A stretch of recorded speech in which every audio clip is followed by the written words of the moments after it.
War with Iran is rapidly turning into World War III. Welcome back to the JohnRx broadcast, and today I'm talking about the hell that has become the Iran War. I am a democratic socialist. I believe that the government should put the working class and its citizenry above anyone or anything else, including foreign wars.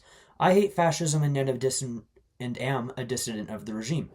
This means my videos don't get pushed out as much to other people, so if you like what you see, like, comment, and subscribe to stay tuned for more videos, and share this video. Now then, I have 6 major updates that all have to do with the Iran War. First, Israel claims that its current position in the Iran War is perfect, watching from the sidelines. Bezalel Smotrich, the Israeli Minister of Finance, said, "Israel has no interest in joining the current campaign. The current situation is best for us." No shit, you're happy right now.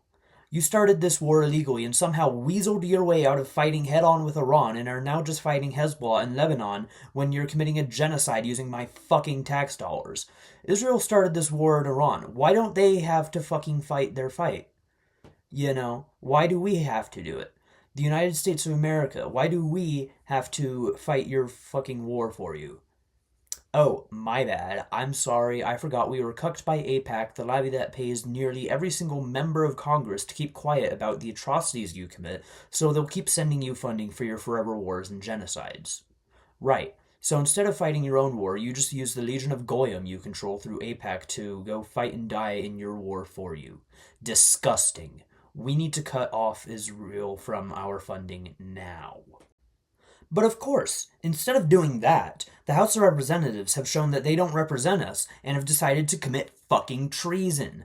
The House of Representatives recently passed the NDAA, which is a military budget bill for about $1.5 trillion so we can continue to fight Israel's war for them.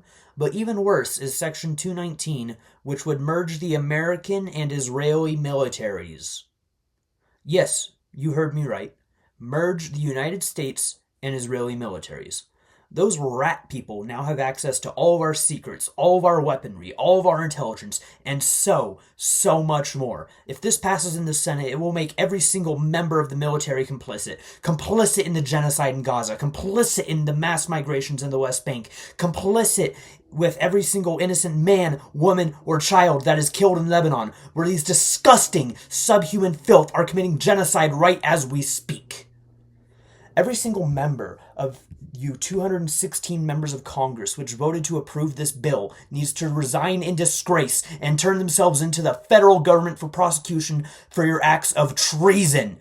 I don't have much faith that the Senate will kill this bill, but regardless, call your fucking senators. Tell them that they will be committing treason by voting for this bill, and that if they do, they will never be reelected. I've already called my senators and told them this. I'm probably going to do it again every single day until this bill is dead in the water.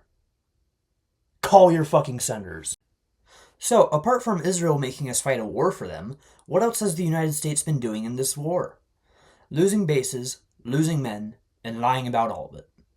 CENTCOM, what used to be a reliable source of information for war from the United States, has, just as everything else controlled by Trump, turned into a useless part of the government.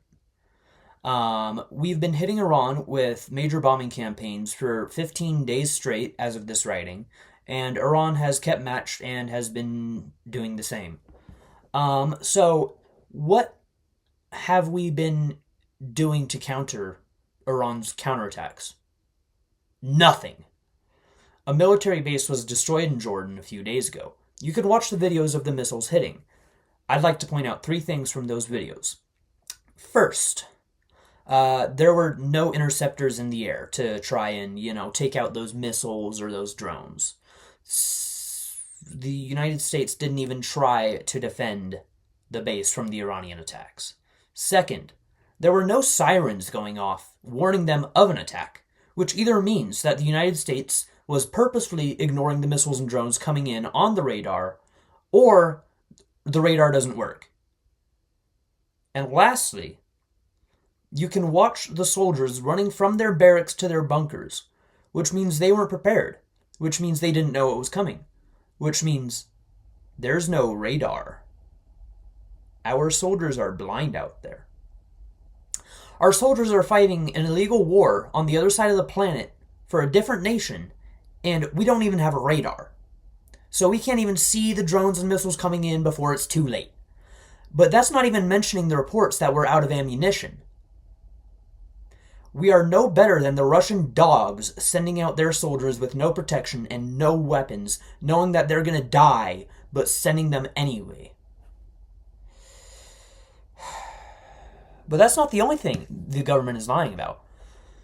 Casualties. We have hundreds dead and thousands injured. The government would like you to believe that there are only 18 dead and only around maybe 100 injured.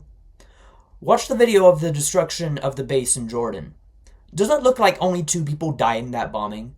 The bombing where the Iranians dropped bombs on our barracks where our soldiers were sleeping while there were no air raid sirens going off in the base. 2 soldiers? You're lying. Half of the men on that base probably were all killed the moment that first bomb hit. But sure, only 18 men have died despite the fact that 16 of our bases have been rendered unusable from Iranian weapons. Okay. Update 4 on the Iran war is that more countries keep joining the war. This is very quickly snowballing into World War III.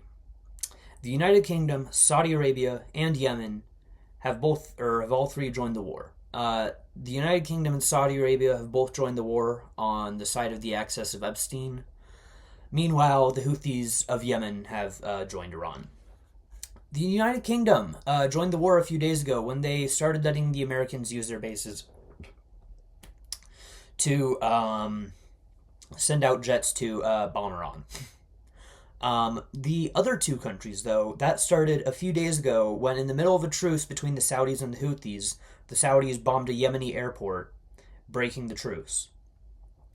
After the bombing, the Iranians asked the Houthis to shut down the Bab el-Mandeb, the southern entrance to the Red Sea. Now this is disastrous. The Hormuz Strait being the Strait of Hormuz being shut down wasn't the end of the world. Countries had stockpiles of oil. There were pipelines in the Middle East that could go around the Strait of Hormuz. And, one of those pipelines literally went right across Saudi Arabia into the Bab el-Mandeb.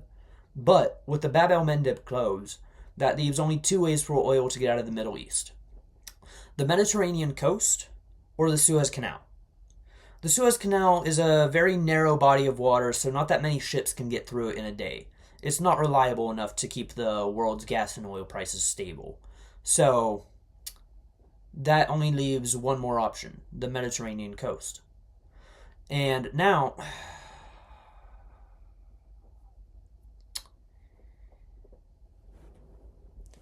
that just leaves Israel, who owns most of the Mediterranean coast in the Middle East.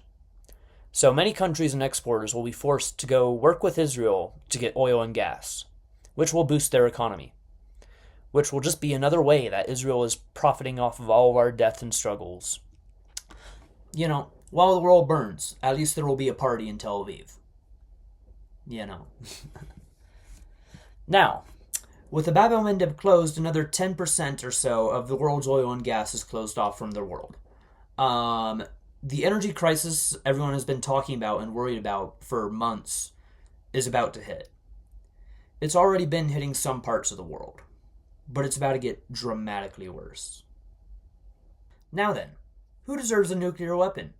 The weapon that can kill millions in an instant. Personally, I believe that no one should have nuclear weapons, but that isn't realistic. So, who should have nukes? The United States, Russia, China, North Korea, France, the UK, and Saudi Arabia? Well, according to Donald Trump, they should.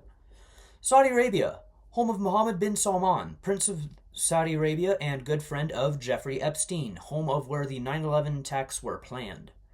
A country that finds no concern with the open slave markets in their streets. A backwards and evil nation. That Saudi Arabia?